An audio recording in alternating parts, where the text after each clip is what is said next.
let's say you were invited to a neighborhood gathering of all kinds of different people, and you just wanted to be awkward and cause a bunch of awkwardness within the party. What would you do?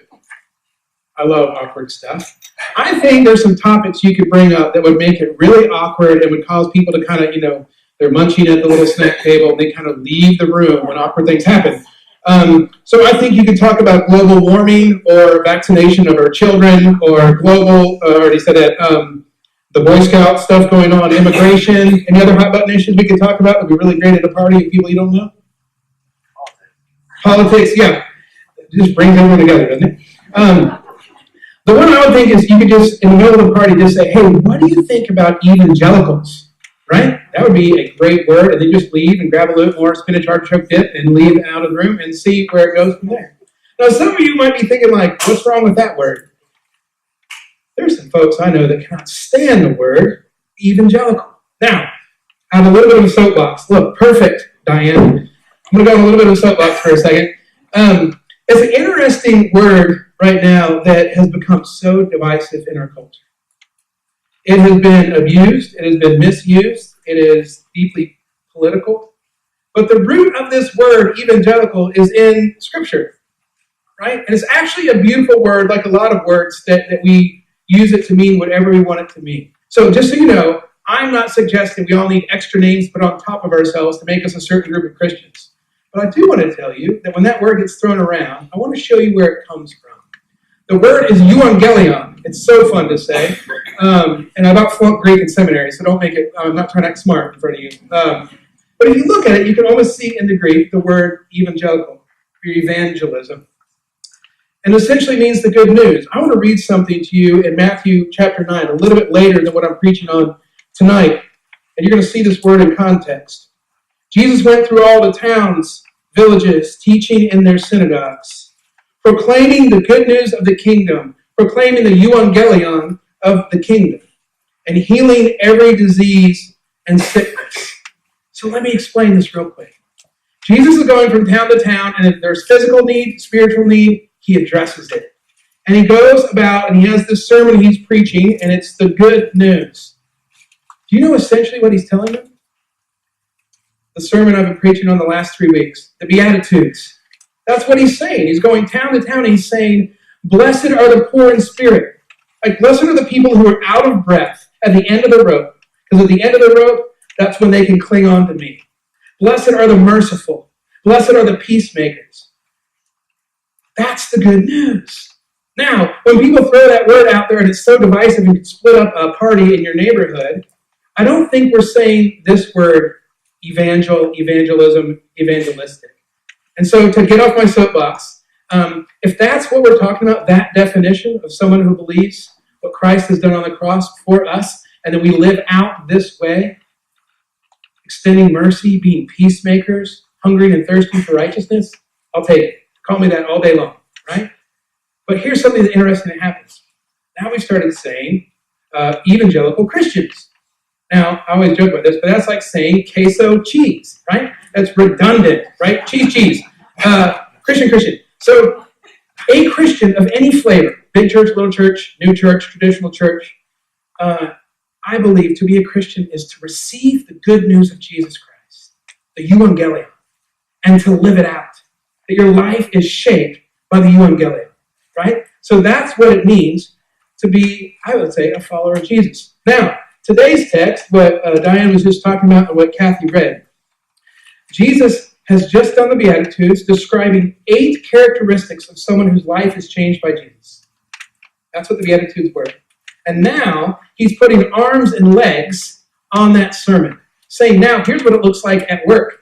Here's what it looks like on the soccer field. Here's what it looks like at school. Here's what it looks like in the neighborhood. Here's what it looks like in retirement. And that's what Jesus does with a great object lesson. He picks up a salt shaker and he picks up a lamp and he begins to teach.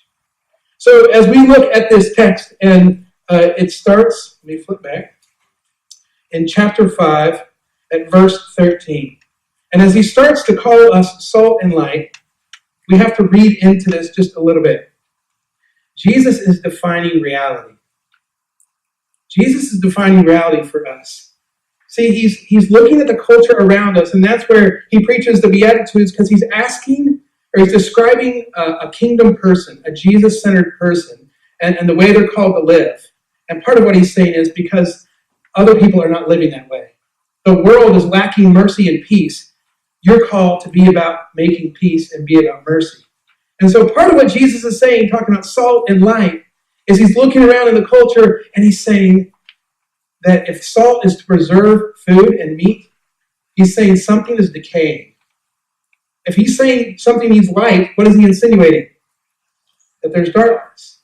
Now, sometimes I know it's like, oh, great, is it one of those churches that just talks about hell and darkness and rotting things? And no, but to skip over some of that stuff, then we don't understand the gospel. What Jesus is saying is he looks at the culture and he's seeing things that are decaying.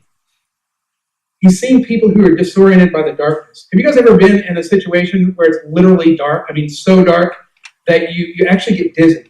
If you're in something that's so dark and there's not any light, you kind of lose, you're disoriented. So if light comes into darkness, what does it do? It orients you, right? It shows you how to go forward and how to get out of the darkness. So what is our reality when you think about, here's Jesus' reality. He's preaching this sermon and is in a place he would say is experiencing social and spiritual decay. Now, if I scroll through my news feed on my phone, I see things, and it doesn't matter what side of the aisle you're on, that there is corruption, there is abuse, there is hatred, there is addiction, there is narcissism, there is more skepticism than I've seen in a long time about Christians in the church. What is going on? Anyone ever asked that? What in the world? The next question I have is better. What is our response to our culture? And I say our culture very clearly. This is, I'm in this culture, right? What is our response as this church or as Christians to our culture? Now, here are three responses I tend to see. Historically in the church, some people have run away, right? They say, look at the culture. Oh my gosh, let's not get any of that on us. And let's go over here and let's build a little village and make a big bubble and make sure you don't talk to anyone over there because we know where they're going and we don't want to go there, right? And so people go over here and everything they do is in this kind of Christian bubble. Okay, that's one response. And that's not just a historical church response. People still kind of have that belief that the whole world is a ship going down in flames and I ain't going to be on it, right? And then another response to culture is, well, we just get swallowed up by it. And then to be a follower of Jesus, there's no distinctive. And so then people look at you and like, okay, you go to church and I don't, but you really don't look different than me. You cheat on your taxes like I do and everything's okay, right? And so we kind of just get swallowed up by the culture. Now, don't you hope there's a third option to how we respond to culture? I know there's all kinds of options, but to me, I see people afraid of culture. I see people who just kind of blend in with culture. And Jesus, in this text, I think tells us a third option. And he says, you are salt of the earth. Now, I want to break this down just a little bit. The first part, you, it is a plural you. So he's talking about the church. He's talking about the people of God. The next word, are, not you will be, not you could be, not you might be, not you should be. You are, if you are a follower of Jesus Christ, you, plural, the people of God, are, right now, the salt of the earth. Okay, let's keep unpacking that. What does that mean? I've already alluded to this, but for them, no refrigerator in this time, and so preservation was mainly salt. Salt was super important, and so it was used to cure and purify meats. A guy named John Stott said that one of the roles of a Christian or the church is to hinder social decay. So part of our role is living as salt in the world, and it sounds a little morbid, but it's to hinder social decay. But salt must be rubbed into meat. I love these food analogies, I know. But if you had a slab of uncured bacon over here and a bunch of salt over here, there's no way that this meat would become cured at that kind of distance. If you've ever done this before, you have to take a seasoning of salt and you got to rub that stuff into the meat and make sure every little part of the meat is covered in salt. And if it's not covered in salt, what happens? You can answer. It rots, right? It starts to decay. So it needs to be rubbed in to the meat. Proximity matters. So when I use this example of people retreating from the world, Jesus is saying, no, you're salt, and salt to preserve anything, it must be rubbed into something. Now, let me just say a couple things about that. Not to condemn culture. I think it's easy to be like, the world, millennials these days, technology, right? And we start to just blast everything and condemn everything. I think we're called to influence culture. Henry Nouwen has this great quote I've used several times about our role in the spiritual life. The spiritual life does not remove us from the world. So this answer does not work for me. The answer is it leads us deeper into it. That as we become salt and light, Jesus is calling us into something, not to hide from something. A second thing that salt does is it heals. A lot of you all know I have a friend who's a big surfer. His answer for everything, if you're bleeding, just get in the ocean, right? It solves all wounds, right? I have a headache, get in the ocean. I have, bronchitis, just swim. It's everything's going to be okay if you just get in the ocean. But there is something about little cuts and scrapes that get healed in the ocean. Now think about our role as the church. I've seen it in this very church. People living in such a way to help bring healing to other people's lives. There's a lot of brokenness that happens in our lives. Not just to non-Christians, Christians experiencing great brokenness. And we're called to be salt and light. Salt has a preserving and a healing quality to it, and that's the church. And that wholeness, that healing is in Jesus Christ. We're not like the miracle workers. It is God doing that through us as we live in proximity with other people. Now here's my favorite quality of salt, because I love food. But it seems like all those cooking shows, people always take salt, and it's not like they can just do this, you have to go and throw it from way up high. And they do that, as you know, salt enhances flavor. If something's bland, wow, little sea salt on there, and wow, and it brings out the flavor. I love this image of the church.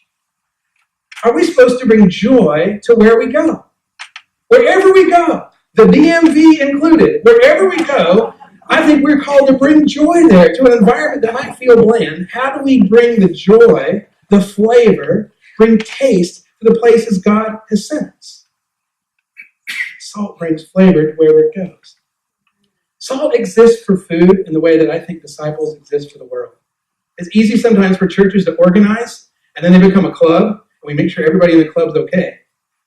But I, as a pastor, want to keep focusing on, yes, we want to care for one another, but we have been sent to be salt and light in the world, and not just to create a little religious club that meets at 5 o'clock on Sunday nights behind the McAllisters.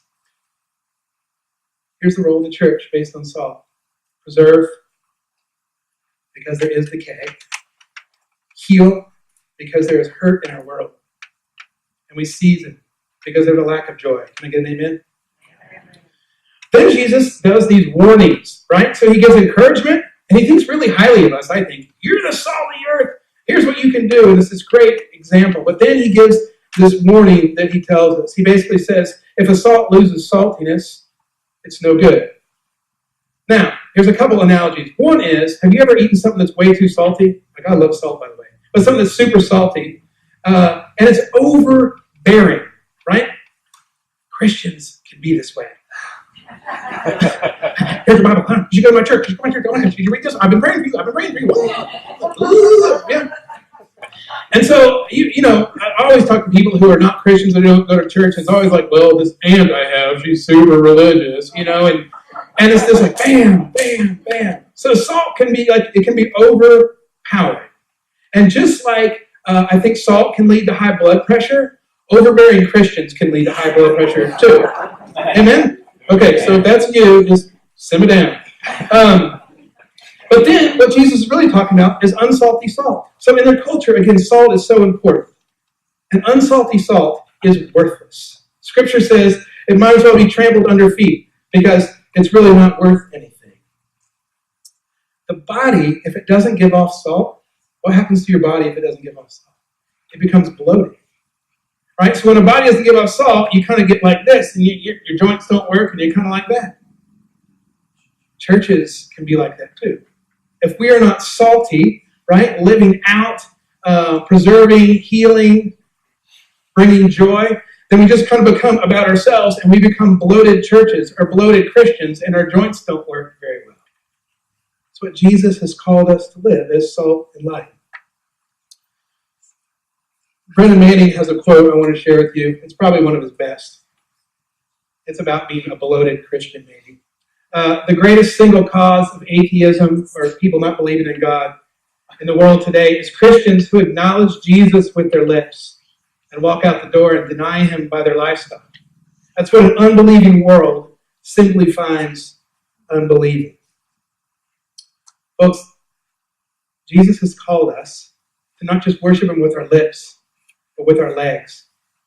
And when people, and I remember this when I was not have called myself a Christian, I would say, man, you guys talk a lot about this stuff, but it doesn't look like you go anywhere or use your hands in a way that's any different than I do for his glory. And so our lips and our legs need to match up, right? What we say and where we go and do and how we serve and care for others need to match up. And I think Brendan Manning points to that a little bit. So again, the role of the church, thinking about salt, and as we're going to get to light, is to preserve from decay, to heal, and to season, to bring joy. So now Jesus goes into this thing. He thinks, well, if you can't get the salt thing, disciples, let me try another analogy for you. Let's talk about light. What does it mean, like for some of you that are going to go to work tomorrow or play golf tomorrow or get kids to school tomorrow? What does it mean to be light? What does it mean to be the light of the world? Here's a couple things I just want to share. To be light means that in some ways we help people, that light shines in darkness and we help people see the path. If you're living as a church or as a Christian that is light, you're helping people see where to walk. That the role of the church is to help illumine or shed light on society and show it a better way. Show folks a better way of how to live life. Light also causes growth, and this is a good reflection, I think, for some of us. Do you live your life in such a way that causes other people to be curious about your faith? It causes other people to grow in their faith? Or do we have to be honest maybe for a second of like, that guy's a Christian and he cuts me off every morning in traffic? I don't think so. So do we live our lives in such a way that it causes other people to grow? But I love this too. I think light can reveal true beauty. I really believe, I'm big on this beauty thing. I think beauty is so distorted in our culture, almost more than anything else right now. And the light of Christ through us can shine on that which is truly beautiful, God's definition of that which is beautiful. And then Jesus thinks, okay, now if you're still not getting all this stuff, I'm going to talk about a city now.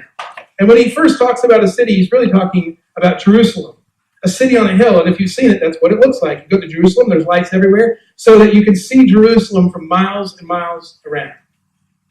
Now, this image is helpful because a city is plural. It's not just one person doing their own thing for Jesus. It's again an image that our faith is communal and not individual. A city on a hill for all to see, to reflect the goodness of Jesus. So the role of the church as we talk about light is to shine light so folks can see the path, to shine light on that which is truly beautiful, and to shine light to help other folks grow. And now Jesus gives another warning with the whole white light thing. He says a town or a city built on a hill cannot be hidden. Neither do people light a lamp and put it under a bowl. Now here's what I think the bowl is. Before I tell you, you might want to think, what is it when Jesus says, why would you put a bowl on top of a light like Diane just did? What does the bowl represent? Now to me, I preached on this a couple months ago. To me, the bowl is privatized faith. Now not personal faith. Faith has to be personal. It's very personal. But privatized faith is, nope, can't get in here. My thoughts only. It's what I believe right in here, and no one can cross this line. And so to me, it's like we kind of hide this light because I don't want to. I just talk about faith when I'm at church at 5 o'clock on Sundays and nowhere else, right? Put the bowl on that thing, right? If you think about the image, can you imagine, like I was thinking of Diane with her analogy, if that was a real candle, did you see how she put a rag on top of the candle? No one caught that? Okay, that wouldn't have been good. The other warning, too, is on the other extreme, is Jesus didn't call us to be strobe lights, right? Just kind of in people's faces going, shh, shh, shh, shh. We're called to be a type of light that brings clarity. By the way we live, by the way we talk, it helps bring clarity to our culture. And a culture that is lacking clarity, which end is up, what is right, what is true, what is noble, that as we live in such a way, it brings clarity to our culture. Now here's something I love. A lamp in and of itself cannot produce light. A lamp holds it. So the lamp's thin, it was like oil with a wick in it. A lamp in and of itself does not produce light. It's a lamp as a holder of light. So if you think about this in this analogy, if you are a follower of Jesus, you are the lamp, and you are lit by Jesus Christ, the light of the world, the light of the nations, that's him. And then he lights us, and it says in this text, he puts us on a stand. Why would you put it under a bowl? That makes no sense. Why would Christians hide in church buildings? That makes no sense. Let's put it on a stand so that it illumines a lot of the darkness. Now, here's a question I really want you to wrestle with, because I'm wrestling with this. If you're a follower of Christ and you believe Jesus has lit you and given you the flame, where do you think you're being placed? Where do you think this stand is that God might be calling you to shine his light? In your home? At work? Neighborhood? Strained relationship? There's all kinds of places that God might be calling you to shine that light. And I would love you to prayerfully kind of think where that might be. So where does all this get us? Jesus talking about salt. Jesus talking about light. What is the end goal? And I want you to look at verse 16. This is the end goal. In the same way, let your light shine before others, that they may see your good or beautiful deeds and glorify your Father in heaven. The end goal is that other people will be impressed and not with you, right? That by the way you live and speak, by the way you are salt and light, we too, our church, that people will be so impressed with God. Not at the end they'd be like, oh man, you know, the Eskies, they're super Christians. You know, they do this and they do that. Now they're real Christians, you know? And as a pastor, people say that stuff to me all the time, like, they're like really good Christians. What's a really good Christian? Right? What does that mean? We have all these categories of Christians.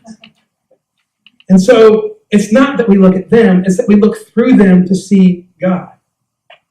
That they would see how we live out our lives and say, I want to know more about this person who guides you. I want to know more about why you in the office place function differently than everyone else. Why is it that you take so much time to spend with this person that no one else wants to be around? And people start to see those actions, and I believe it leads to people asking about who we serve. The church I served before we moved here was a big downtown Presbyterian church in Colorado Springs. And one of my favorite things about that church was that there was a ton of restaurants within walking distance. So every day I would go out and have meetings at different places. And in all the restaurants downtown, there was this magazine called The Independent.